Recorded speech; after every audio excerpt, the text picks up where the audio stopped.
Hello বন্ধুরা, আমি অনামিকা দত্ত। আমার ডাকনাম অনু। আমার বর্তমান বয়স ২৫ বছর। আজ তোমাদের যে ঘটনাটি শোনাতে যাচ্ছি সেটা আমার মাত্র ৮ বা ৯ বছর বয়সে ঘটে যাওয়া একটি অদ্ভুত, রহস্যময় এবং কিছুটা ভয়ের অভিজ্ঞতা।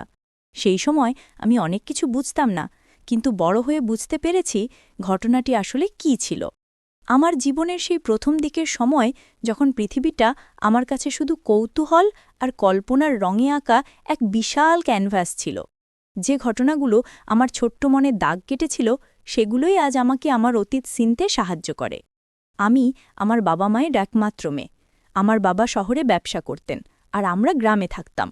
গ্রামের প্রাকৃতিক সৌন্দর্য আর শান্ত পরিবেশ আমার শৈশবের স্মৃতিতে উজ্জ্বল হয়ে আছে। কাঁচা রাস্তা, সবুজ ধানক্ষেত, পুকুর পাড়ে বসা শালিক পাখির কিচিরমিচির এসবই আমার জীবনের অবিচ্ছেদ্য অংশ ছিল। আমাদের বাড়িতে থাকতেন আমি, আমার মা সুচিত্রা এবং আমার দাদু রবীন্দ্রনাথ ঠাকুর।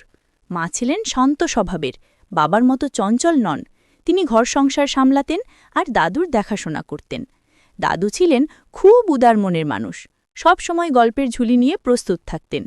তার কাছ থেকে রূপকথার গল্প শুনতে আমার খুব ভালো লাগত।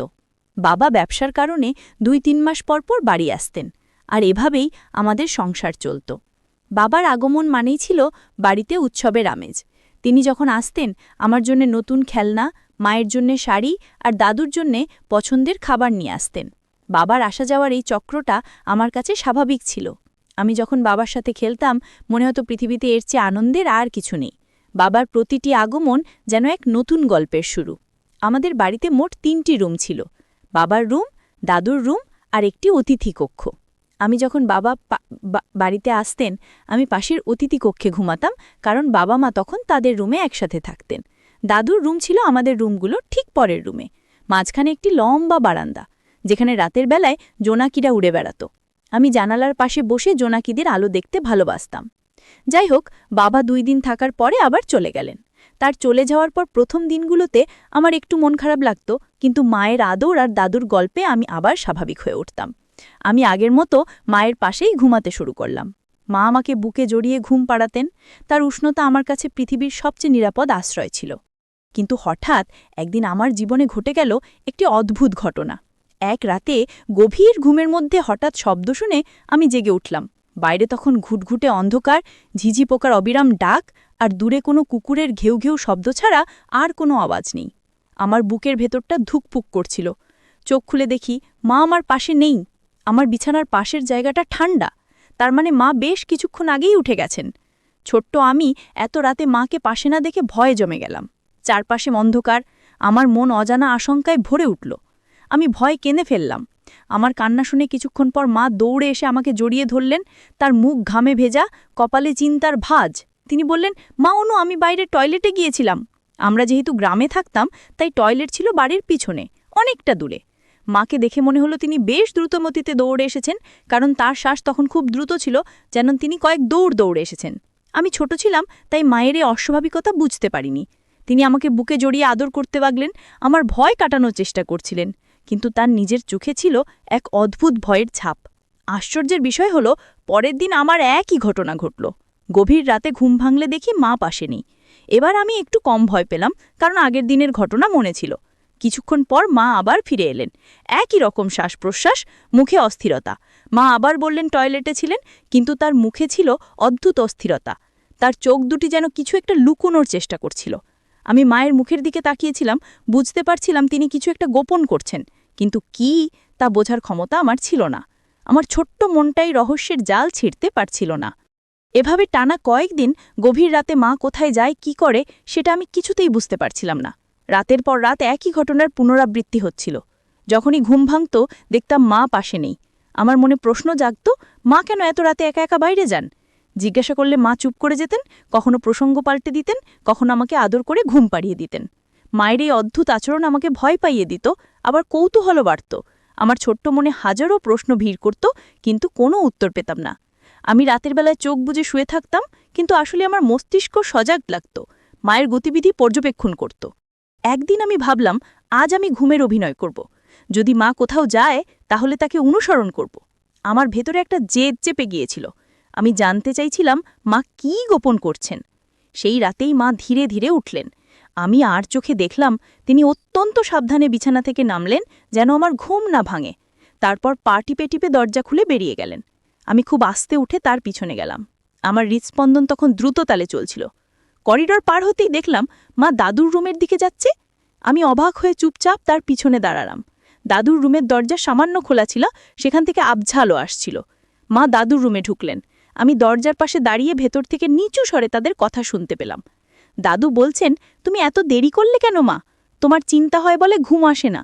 দাদুর কণ্ঠে ছিল গভীর উদ্বেগ আর ভালোবাসা। মায়ের প্রতি তার স্নেহ স্পষ্ট বোঝা যাচ্ছিল। মা বললেন, অনুকে ঘুম পাড়াতে একটু সময় লেগে গেল, ও ভয় পায় তো।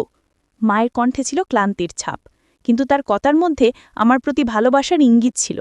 তারপর মা খুব নিচু স্বরে কিছু বলছিলেন। আমি সব কথা স্পষ্ট শুনতে পাচ্ছিলাম না, কিন্তু কিছু শব্দ আমার কানে এসে পৌঁছচ্ছিল। বাবার ব্যবসার সমস্যা, আমাদের ভবিষ্যতের অনিশ্চয়তা, মায়ের দুশ্চিন্তা, সংসার সামলানোর চাপ, এসব নিয়ে মাকে সান্ত্বনা দিচ্ছিলেন দাদু।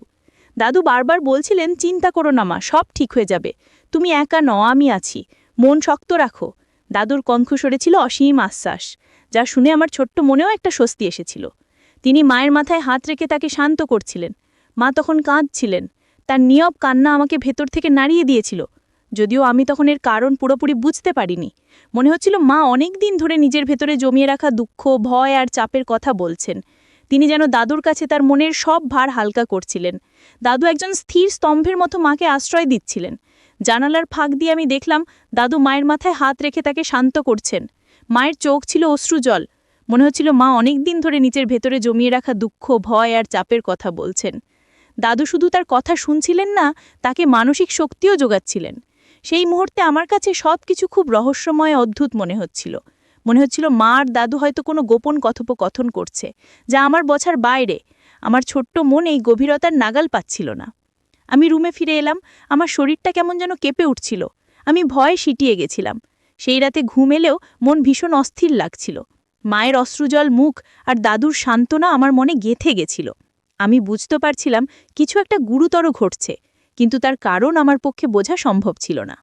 বড় হয়ে বুঝলাম আমাদের পরিবারের তখনকার পরিস্থিতি ছিল খুব কঠিন। বাবার ব্যবসা প্রায় ভেঙে পড়ছিল। শহরে তার ব্যবসা প্রতিষ্ঠান ঋণের বোঝায় ডুবে যাচ্ছিল। মা প্রচণ্ড মানসিক চাপের মধ্যে ছিলেন। তিনি দিনের বেলায় সবার সামনে হাসি খুশি থাকার চেষ্টা করতেন, কিন্তু রাতের বেলায় যখন সবাই ঘুমিয়ে পড়ত, তখন তার ভেতরের দুশ্চিন্তাগুলো প্রকট হয়ে উঠত। দাদু ছিলেন মায়ের একমাত্র ভরসা, একমাত্র আশ্রয়। তার কাছেই মা নিজের মনের কথা খুলে বলতে পারতেন। রাতে মা দাদুর সাথে দেখা করতেন, কারণ দিনে অন্যদের সামনে নিজের দুশ্চিন্তার কথা বলতে পারতেন না। মা চাননি তার দুশ্চিন্তা আমাকে বা অন্য কাউকে প্রভাবিত করুক। তিনি একা একাই সব চাপ সামলানোর চেষ্টা করছিলেন। দিনের আলোয় তিনি একজন আদর্শ মা এবং গৃহিণী, কিন্তু রাতের আধারে তিনি একজন দুর্বল মানুষ, যিনি নিজের কষ্টগুলো লুকিয়ে রাখতেন। তিনি নিজের চোখের জল লুকিয়ে রাখতেন। তখন এসব আমার বোঝার ক্ষমতা ছিল না, কিন্তু আজ বুঝতে পারি মানসিক কষ্ট, চাপ, দুশ্চিন্তা এগুলো মানুষকে অনেক রাত জাগিয়ে রাখে। এগুলো মানুষকে একা করে দেয়, কিন্তু একই সাথে তাদের আরও শক্তিশালী করে তোলে। আমার মা সেই সময় একা ছিলেন না। দাদু তার পাশে ছিলেন, নীরবে তার সব কষ্ট ভাগ করে নিচ্ছিলেন। দাদু জানতেন মা কতটা চাপের মধ্যে আছেন, তাই তিনি মাকে মানসিক সমর্থন যোগাতেন। তিনি ছিলেন মায়ের স্তম্ভ, তার শক্তির উৎস। কখনো কখনো পরিবারে বড়রা একে অপরের মনকে সান্ত্বনা দেয়, এবং সেই মুহূর্তগুলো বাইরে থেকে অদ্ভুত মনে হলেও আসলে সে তার হৃদয়ের গভীর গল্প। এই ভুল বোঝাবুঝির ঘটনাটি আজও আমার মনে পড়ে। মা যেমনই ছিলেন, তিনি সবসময় আমার কাছে বিশ্বের সেরা মা। তিনি ভুল বোঝার মানুষ নন। তিনি শুধু কষ্ট লুকিয়ে রাখতেন, যাতে আমরা তার কষ্ট দেখে দুশ্চিন্তা না করি। আজ যখন আমি 25 বছরের অনামিকা, আমি আমার মায়ের সেই রাত জাগা, সেই নীরব কান্নাকে আরও গভীরভাবে উপলব্ধি করতে পারি। একজন মা তার সন্তানের জন্য কতটা আত্মত্যাগ করতে পারেন, তার বাস্তব উদাহরণ আমার মা। তিনি নিজের কষ্ট লুকিয়ে আমাদের মুখে হাসি ফুটাতে চেয়েছিলেন। সেই রাতে যা আমি দেখেছিলাম তা আমার কাছে ছিল এক রহস্যময় ঘটনা, কিন্তু সময়ের সাথে সাথে সেই রহস্যের জাল কেটে গেছে, আর আমি বুঝতে পেরেছি সেটি ছিল ভালোবাসা, ত্যাগ আর মানসিক শক্তির এক নিরবচ্ছিন্ন গল্প। আমার মা, আমার দাদু, তারা দুজনেই ছিলেন আমার জীবনের এক উজ্জ্বল দৃষ্টান্ত। তারা আমাকে শিখিয়েছেন জীবনের কঠিন পরিস্থিতিতে একে অপরের পাশে কিভাবে দাঁড়াতে হয়, কিভাবে নীরবে সমর্থন দিতে হয়। বন্ধুরা, জীবনে অনেক রহস্য থাকে যা আমরা ছোটবেলায় বুঝতে পারি না, কিন্তু বড় হয়ে বুঝতে পারি যে পরিবারের ভালোবাসা, দায়িত্ব আর মানসিক শক্তির ভিন্ন ভিন্ন রূপ আছে। কখনো কখনো একটি নীরব আলিঙ্গন বা একটি আশ্বাসবাণী হাজারো কথার চেয়েও বেশি শক্তিশালী হয়। এই ঘটনাটি আমাকে শিখিয়েছে যে আমাদের প্রিয়জনদের জীবনেও অনেক গোপন কষ্ট থাকতে পারে, যা তারা আমাদের কাছ থেকে লুকিয়ে রাখে। আমাদের উচিত তাদের প্রতি আরও সংবেদনশীল হওয়া, তাদের কষ্টগুলো বোঝার চেষ্টা করা। আজকের গল্পটি যদি ভালো লাগে তাহলে লাইক, কমেন্ট এবং সাবস্ক্রাইব করতে ভুলবে না। তোমাদের প্রতিটি প্রতিক্রিয়া আমার জন্য অমূল্য। প্রতিদিন নতুন গল্প নিয়ে আমি তোমাদের সামনে হাজির হব। সবাই সুস্থ থাকো, ভালো থাকো।